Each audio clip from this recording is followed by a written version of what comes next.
संसार से हट करके गुरुदेव के सानिध्य में हम व्यतीत करना चाहते हैं। साधक अपने मन के विचारों को प्रकट करता है गुरु के चरणों में।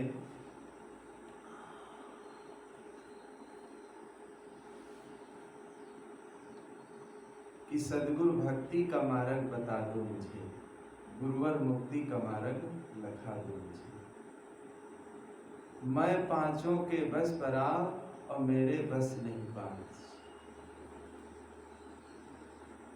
आज तक हम पांचों विषयों में पड़े रहे और पांचों विषयों के सुखों में भूले रहे और उन्हीं भोगों को भोग भोग करके देखिए अपने जीवन को हमने इतना अशांत में कर दिया, लेकिन उन भोगों से आज तक शांति नहीं मिली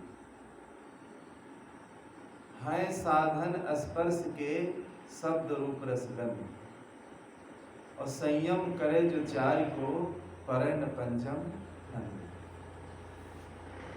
कहते हैं स्पर्श विषय के 5 साधन है। शब्द स्पर्श रूप रसगंध, इन पांचों का जो व्यक्ति संयम करता है और एक एक विषय में देखे एक एक जीव मारे जाते हैं और मनुष्य के पांचों विषय, शब्द विषय में देखे हिरण मारा जाता है। हिरण को पकड़ने के लिए जंगल में शिकारी लोग जाते हैं और एक टटिया बना करके खड़ी कर देते हैं और उसकी आड़ से देखिए मधुर बंसी बजाते हैं। हिरण उस आवाज को सुन करके देखे मुग्ध हो जाता है और उसके जो पांव होते हैं, पांव से घुटनों से वो मुड़ नहीं पाता है। जंगलों में पेड़ के सहारे देखे वो आराम कर लेता है, नींद ले लेता है।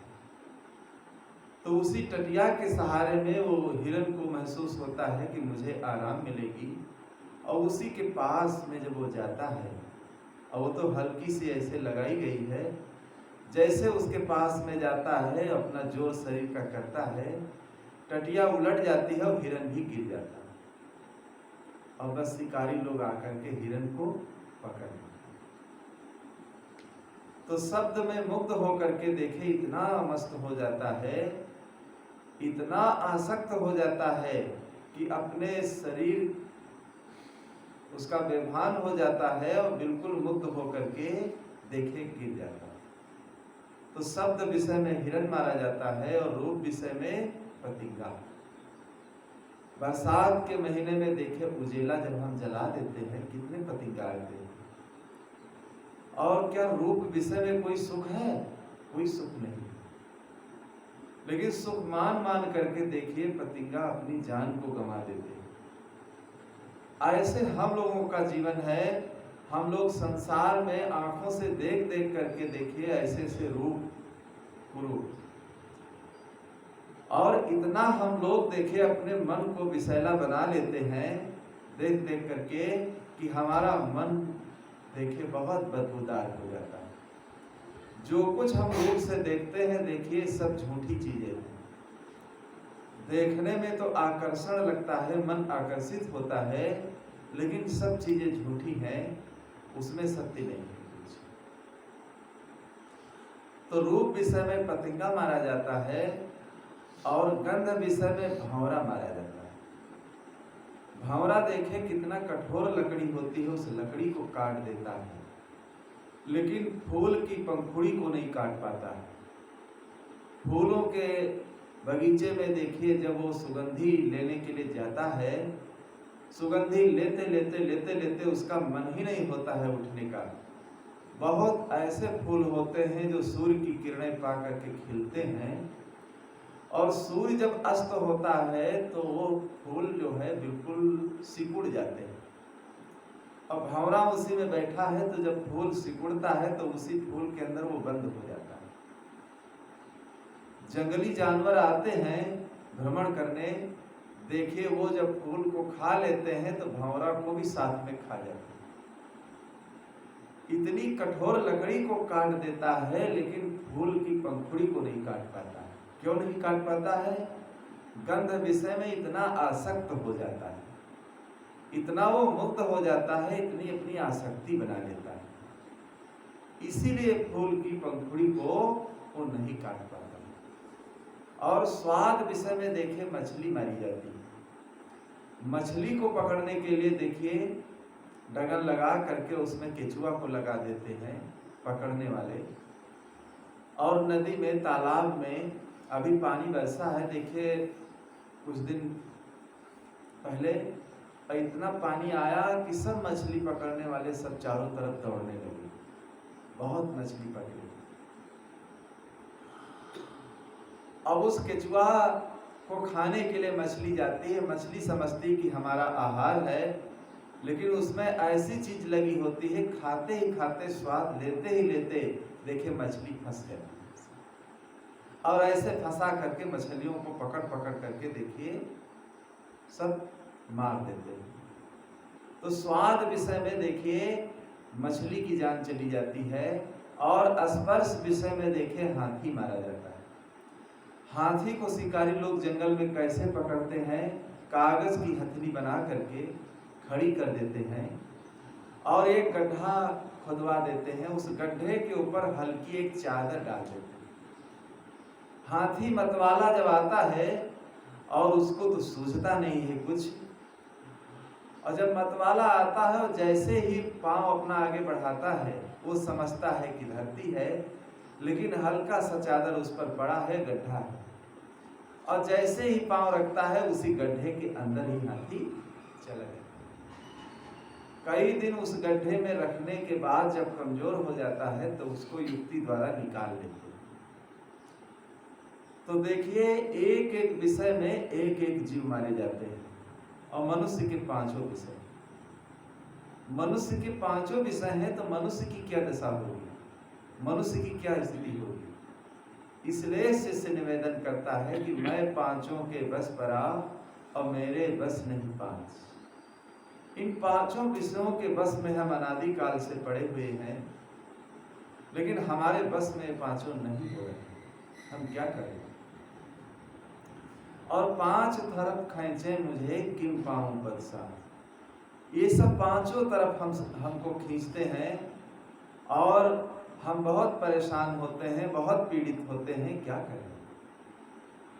इसलिए आप एक ऐसी युक्ति बता दीजिए, ऐसा ज्ञान दे दीजिए कि जिससे हमारे अंदर ऐसा ज्ञान आ जाए कि पांचों विषयों के चक्कर से हम बच जाएं। पांचों विषयों की जो आसक्ति हमारे पीछे लगी हुई है, ये आसक्ति छूट जाए। आसक्ति ही मनुष्य को रुलाती है और आसक्ति ही मनुष्य को दुख देती है, और आसक्ति के कारण ही देखिए मनुष्य परेशान होता है। अब जहां जहां हम आसक्ति बना लेते हैं, खाने में, पीने में, सोने में, मिलने में, लेने में, देने में, आने में, जाने में, जहां पर हम मोह अपना बनाते हैं देखिए वहीं पर आसक्ति बन जाती है। इसीलिए साहब ने कहा है कि तजो जग बैर प्रेम दुखदाई। ना किसी से बैर करना चाहिए और ना प्रेम ही करना चाहिए। एक उदाहरण मुझे याद आ गया, कहते हैं सदगुरु विशाल साहब के शरीर छूटने के 8-10 दिन पूर्व ही, और बहुत श्रोता वहाँ सब एकत्रित थे, नेपाल से भी काफी लोग आए थे, और सदगुरु श्री प्रेम साहब प्रवचन में जा रहे थे। तो पहले वो जहाँ पर साहब का आसन था वहाँ बंदगी करने गए, और जब बंदगी करने गए तो देखे साहब से पूछने लगे कि बहुत से प्रेमी नेमी आते हैं, उनको प्रेम उनका निभाना बड़ा कठिन हो जाता है और बहुत ऐचा खैंची होती है, तो इन लोगों को कैसा ज्ञान दिया जाए जिससे मोह भी न बनने पाए और सबका कल्याण भी हो। तो देखिए इतनी ही बात सदगुरु विशाल साहब ने कहा कि तजो जग बैर प्रेम दुखदाई, कि अगर बहुत प्रेम करोगे बहुत, तो देखिए वही प्रेम मोह में रूपांतर हो जाता है, वही फिर आसक्ति बन जाएगी, और जब आसक्ति बन जाएगी तो चिंता, फिक्र, संकट, संघर्ष सब जीवन में आना शुरू हो जाए। तो प्रेम करना है, कर्तव्य का पालन करना है। कर्तव्य का पालन हमें करना है जहां हम रह रहे हैं, लेकिन मोह न बनने पाए। इतना हम लोगों को ध्यान रखना है कि मोह न बनने पाए। मोह ही मनुष्य, देखिए, मोह ही मनुष्य को रुलाता है और मोह ही खतरनाक है सबसे। जहां ये सब दुर्गुण आना शुरू हो जाता है तो मनुष्य का जीवन देखिए संघर्षों से घिर जाता है। अब जहां जहां वो मोह बनाएगा उसके बिना रह नहीं पाएगा, परेशान होगा, पीड़ित होगा, कष्टित होगा। तो इसलिए सदगुरु यही संदेश देते हैं कि इन सब पंच विषयों से धीरे धीरे बचने के लिए साधना करना चाहिए और चिंतन मनन करते रहना चाहिए कि हमारा मन हमको कहाँ कहाँ खींचता है और किस किस विषय की तरफ भागता है। देखिए, एकांत में चिंतन करने से पता लग जाता है कि किधर किधर भागता है, कहाँ कहाँ जाता है, कहाँ कहाँ ज्यादा आसक्ति है हमारी। देखिए, इसका निरीक्षण करके और फिर उस पर सोचना चाहिए, विचार करना चाहिए और विचार करने के बाद देखिए धीरे धीरे अपनी आसक्ति को मिटाने की कोशिश करना चाहिए। हम लोग अगर सोच लें, निश्चय बना लें, तो जहां जहां आसक्ति बनी है सब मिट जाएगी। लेकिन सोचने की जरूरत है, विचार करने की जरूरत है। बराबर जब विचार हम करते रहेंगे, कर विचार विकार परिहर तरण तारण सोई। जो विचार करता रहता है देखिए उसका जीवन विकारों से रहित हो जाता है और जो विचार करना छोड़ देता है उसका जीवन विकारों से देखिए भर जाता है। तो सदा विचार करो मेरे भाई, जब लग गए हैं बिखर नहीं जाए। कहाँ तक हम लोगों को विचार करना है? जब तक ये चेतन इस घट में है तब तक विचार करने की जरूरत है, तब तक विचार करने की जरूरत है, तब तक सावधान रहने की जरूरत है। सावधानी हटी और दुर्घटना घटी। देखिए, जहां सावधानी हमारी हटती है तो हमारे जीवन में तुरंत दुर्घटना घट जाती है। तो बहुत सावधानी से देखिए जीवन को, अपनी जीवन यात्रा को व्यतीत करना है। और सावधानी देखिए जो व्यक्ति रखते हैं, जो साधक जिज्ञासु, देखिए उनका जीवन बढ़िया अच्छे ढंग से पार हो जाता है। मात पिता सुत नारी जो खानी जाल के जीव, आप खींचे मुझे स्वार्थ रत्न पीव। संसार में देखिए जहाँ जन्म होता है ये सब सगे संबंधी रहते हैं और सब अपनी अपनी तरफ खींचते हैं, अपना अपना मोह सब बढ़ाते हैं और मोह बढ़ा करके बच्चे के अंदर देखिए स्नेह बना देते हैं और धीरे धीरे देखिए उसी राग में देखिए हमारा मोह और प्रेम बन जाता है और फिर उससे हटने का मन नहीं होता है, अलग होने का मन नहीं होता है, हटने का मन नहीं होता है और उसी में हम लोग बढ़िया आराम मान करके और सारा जीवन बिता देते हैं। तो सदगुरु कहते हैं देखिए अगर इस सब जालों से अपने जीवन को बचाना है तो देखिए विवेक करने की जरूरत है। शिष्य कहता है इस सब जाल में हम पड़े रहे और आपके सत्संग से जब हमारे अंदर विवेक आ गया तो परखने की शक्ति आ गई, तो परख करके देखिए हम अलग हो गए। ईश ब्रह्म परमात्मा वाणी जाल तमाम, तामे गुरुआ खींचते नाना मत के बाण।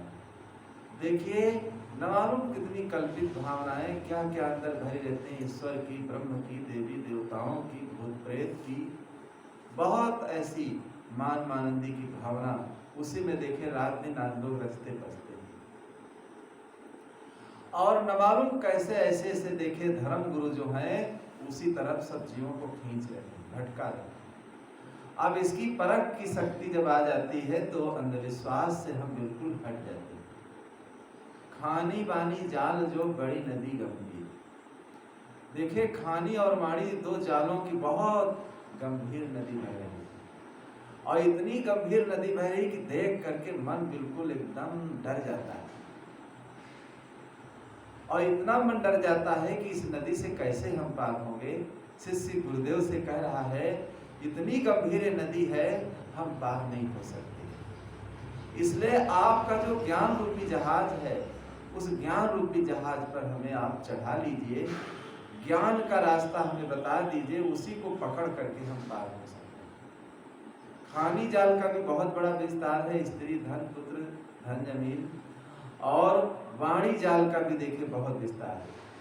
यही दो जालों में देखिए जीव जो है फंसा हुआ है, और ये दो जालों से बचने का देखिए शिष्य निवेदन करता है गुरु से कि हम इन दो जालों से बचना चाहते हैं, तो आप ऐसा ज्ञान हमें दे दीजिए कि जिससे सारा जाल एक परखने में आ जाए, और परख परख करके हम दूर हो जाए। दोनों जाल देखिए झूठे हैं। जहाँ जहाँ धन में या परिवार में जहाँ जहाँ हम स्नेह बनाते हैं, देखिए कुछ दिन के बाद वो सब चीजें छूट जाती हैं, और जो कुछ मान मानंदी का जाल हम जीवन में बना लेते हैं, न मालूम कितने ऐसे धार्मिक लोग हैं, और क्या क्या जीवन में बना लेते हैं, ऊपर ऊपर मान करके, लेकिन ऊपर नीचे कुछ नहीं है। मनुष्य ही सबका कल्पक है, ये चेतन ही देखे सबको, सबकी कल्पना करता है, सबको बनाता है, सबकी स्थापना करता है, और यही पूजा करता है, यही नमाज करता है, और सब कुछ करने वाला यही है। अब जैसा इसके अंदर विचार बना हुआ है, देखे उसी तरह की प्रगति करता है, और ऊपर से सृष्टि का संचालन करने वाला कोई ईश्वर ऐसा करता धरता नहीं। और जो ब्रह्मा विष्णु महेश को कहते हैं कि भाई वो सृष्टि चला रहे हैं, देखिए ये सब भी झूठी बातें हैं, और कहाँ तक अनुमान की बातें मान करके देखे हम लोकालोक में क्या क्या खोजते हैं कि ऊपर कुछ है, चंद्रलोक में, सूर्यलोक में और ग्रहों में, देखिए सब वैज्ञानिक लोग इसकी खोज करके हर चीज को पता लगा रहे हैं। सतगुरु कबीर का भी ऐसा ही ज्ञान है, वैज्ञानिक तौर से ही उनका ज्ञान है कि वो सत्य को मानते हैं, और सत्य को जान करके तब उसको मानने के लिए कोशिश करते हैं। एक फलित होता है, एक गणित होता है, और जो फलित होता है देखिए वो अनुमान से भरा होता है, और जो गणित से देखिए सवाल लगाया जाता है तो जो उसका हिसाब निकलता है वही सत्य होता है। तो सतगुरु कबीर का ज्ञान देखिए गणित से है, जो जानने में सत्य आता है देखिए वही सत्य को मानना चाहिए। शत्रु बहुत परमार्थ के हाथ नहीं और जाए, भक्ति रूप शक्ति नहीं क्यों हो मैं पास। इतने शत्रु हैं, चारों तरफ हमको घेरे हुए हैं। परमार्थ मार्ग में जो व्यक्ति चलता है देखिए चारों तरफ से ऐसे ऐसे शत्रु सब आते हैं खींचने के लिए, नीचे गिराने के लिए। लेकिन हे गुरुदेव, हमारे हाथ में कोई शस्त्र नहीं है, कैसे हम बचें? और ऐसी कोई शक्ति भी हमारे पास नहीं है। तो ऐसे निर्बल को देखिए आप ज्ञान के सहारे से आप बचा लीजिए।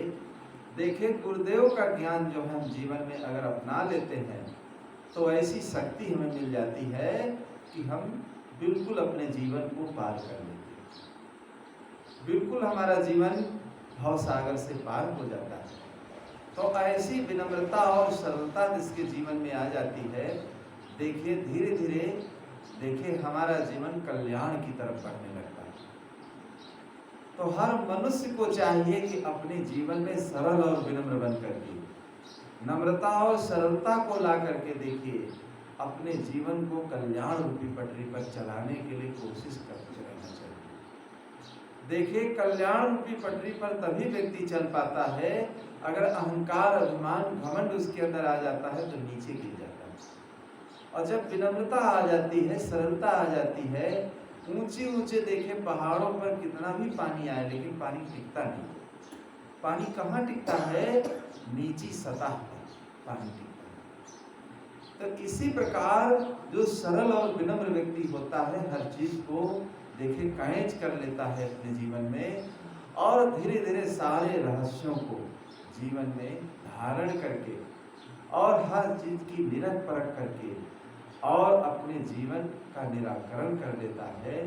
और निराकरण करके और जो जीवन में शांति के लिए संसार भटक रहा है उस शांति के मार्ग में अग्रसर हो जाए।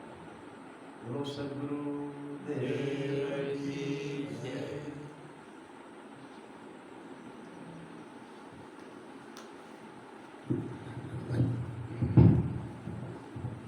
प्रेम से बोलिए श्री सदगुरुदेव की जय। अभी हम सब परम पूज्य गुरुदेव जी के विचार श्रवण करें। क्या जीव पंच